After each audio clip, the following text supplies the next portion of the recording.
हज़रत सल्लल्लाहु अलैहि वसल्लम की किस बीवी का निकाह आसमान पर हुआ?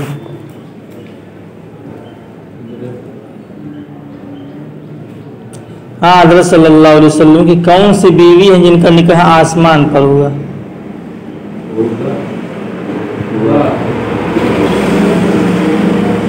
हज़रत ज़ैनब बिनते जहश। ये हज़रत ज़ैनब बिनते जहश जो है ये आप सल्लल्लाहु अलैहि वसल्लम की फूफीज़ाद बहन है।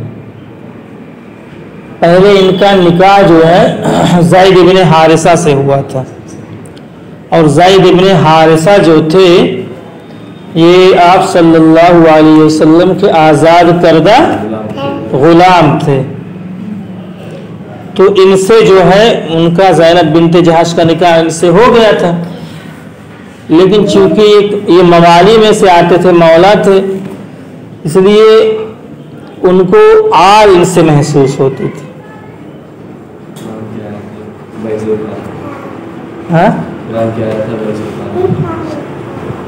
हाँ, तो जो है इसलिए उन्होंने अल्लाह के रसूल से इसका इजहार भी किया। अल्लाह के रसूल ने एक आध बार समझाया भी, लेकिन फिर जो है उन्होंने तलाक दे दी।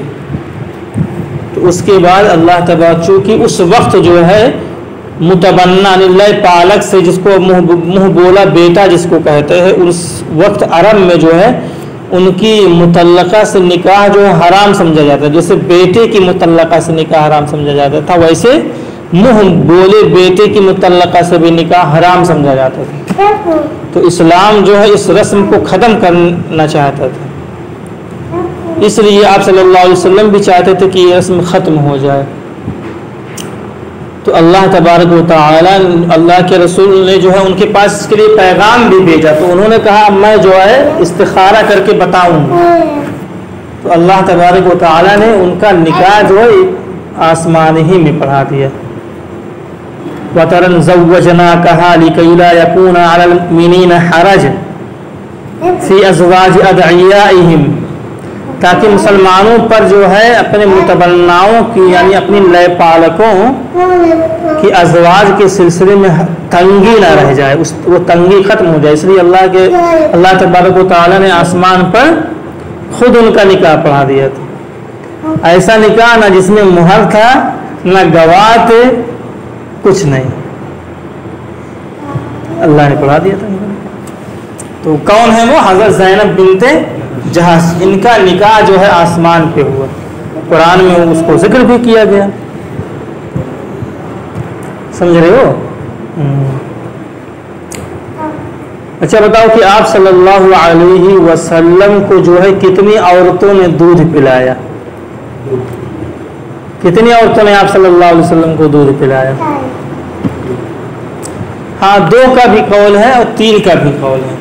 2 का कौल इस तरह से है कि एक तो हज़रत सऊदिया जो अबू लहब की बादी थी, इनको आज़ाद कर दिया था उसने, तो उन्होंने दूध पिलाया 7 दिन 8 दिन, कुछ ऐसा आता है रिवायत में कि 7-8 दिन पिलाया। उसके बाद हज़रत हलीमा सादिया रज़ियल्लाहु अन्हा का काफ़िला आया, उनको लेकर के चला गया। फिर उन्होंने बहरहाल 2 साल जो मुद्दत रज़ाअत है वो पिलाया। एक रिवायत में कि पहले जो है आपकी वालिदा ने 7 दिन तक दूध पिलाया। हज़रत आमिना, आपकी वालिदा मोहतरमा हज़रत आमिना ने आपको 7 दिन दूध पिलाया। फिर सऊदिया ने कुछ दिन दूध पिलाया। फिर हज़रत हलीमा का काफ़िला आया और आपको लेकर के गया, तो फिर बहरहाल वहाँ वो मुद्दत रज़ाअत उन्होंने पूरी की। इस तरह से तो इस तरह से समझो 2 हो गया कि तुमने जो बताया 2, वो भी एक हिसाब से सही है, क्योंकि 2 रिवायत है, 2 तरह के जो है अक़वाल है कि 3 ने पिलाया और 2 ने पिलाया, दोनों तरह के कौल हैं। अच्छा बताओ, आप सल्लल्लाहु अलैहि वसल्लम का जो तहबंद था, उस तहबंद की लंबाई और चौड़ाई क्या थी मालूम है? आप सल्लल्लाहु अलैहि वसल्लम जो तहबंद पहनते थे उसकी लंबाई और चौड़ाई क्या थी?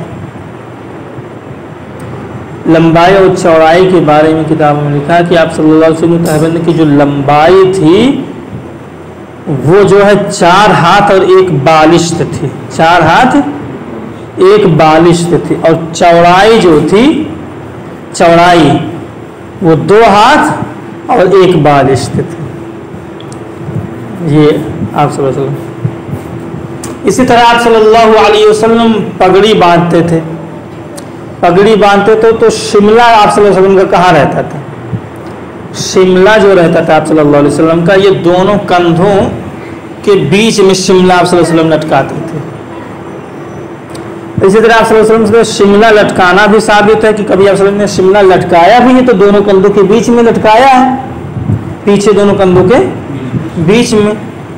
और जो है कभी आप सल्लल्लाहु अलैहि वसल्लम ने ऐसे भी पगड़ी बांधी कि शिमला छोड़ा ही नहीं।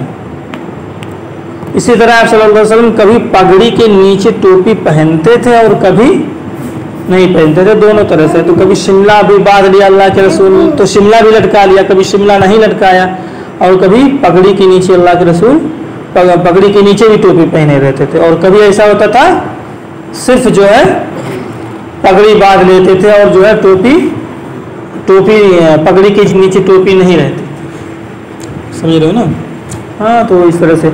अच्छा बताओ, लोग कहते हैं कि दुनिया जो है करोड़ों साल से दुनिया में इंसान है, हाँ, करोड़ों साल से। तो हज़रत आदम अलैहिस्सलाम और आप सल्लल्लाहु अलैहि वसल्लम के दरमियान जो है जो दिन है, जो साल है, वो कितने साल? ये किताबों में लिखा कि 6155 साल बनते हैं। जाहिर सी बात है हज़रत आदम अलैहिस्सलाम से पहले तो कोई इंसान थे नहीं। तो हज़रत आदम की पैदाइश से आप सल्लल्लाहु अलैहि वसल्लम की पैदाइश तक का जो बीच वाला ज़माना वो कितना है? 6155 साल। यहाँ लोग कहते हैं कि करोड़ साल से क्या है, उससे पहले भी दुनिया थी जो है, लेकिन इंसानी आबादी तो समझो हज़रत आदम से शुरू हुई है, वो 6155 साल। अब इधर जो भी है 7000 साल, करीब 7000 से कुछ बना होगा, प्लस 8000 भी नहीं बनना है पूरा, है ना? तो ये